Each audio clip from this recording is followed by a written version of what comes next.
कहानी की शुरुआत होती है एक छोटे से गांव से जिसका नाम था गरीबपुर। जैसा कि नाम से ही जाहिर था, यहाँ के लोग बहुत ही गरीबी में जी रहे थे।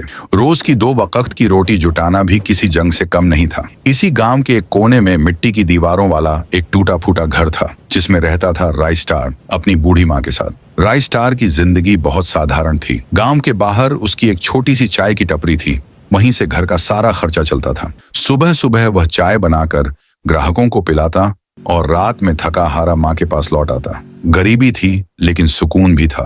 लेकिन किस्मत को यह सुकून पसंद नहीं आया। एक दिन राइस्टार अपनी माँ को शहर के बाजार ले जा रहा था बाइक पर। रास्ता सुनसान था तो उसने रफ्तार थोड़ी तेज कर दी। माँ ने कहा, बेटा धीरे चला।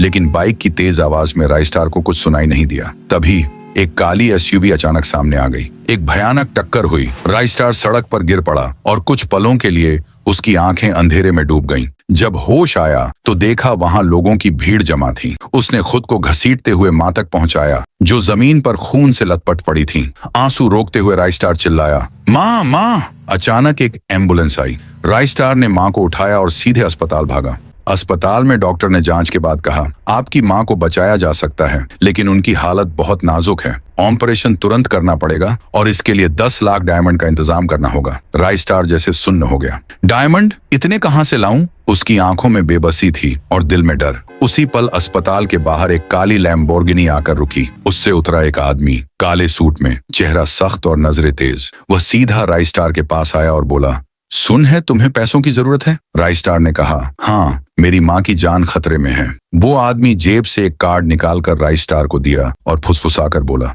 आज रात पुरानी बंद फैक्ट्री के पास मिलना अकेले। और फिर बिना कुछ और कहे वो आदमी गाड़ी में बैठकर चला गया। रात ढलती है। राइस्टार माँ के पास बैठा सोच में डूबा रहता है। फिर कार्ड को देखता है। कुछ देर बाद वह बाइक उठाता है और निकल पड़ता है उस पुरानी फैक्ट्री की ओर। फैक्ट्री के पास पहुंचते ही वहां एक गोल्डन जीप आकर रुकती है। उसमें बैठा आदमी गुलाबी कपड़ों में कहता है, चुपचाप गाड़ी में बैठ जा। वह बिना सवाल किए बैठ जाता है। जीप में कुछ और लोग भी होते हैं, सबके चेहरे डर से सने हुए।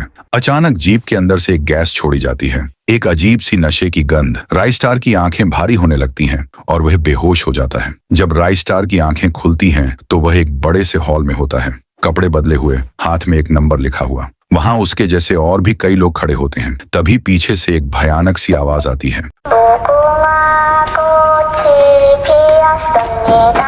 राइस्टार मुड़ता है। एक बड़ी सी डरावनी डॉल उसके सामने खड़ी थी।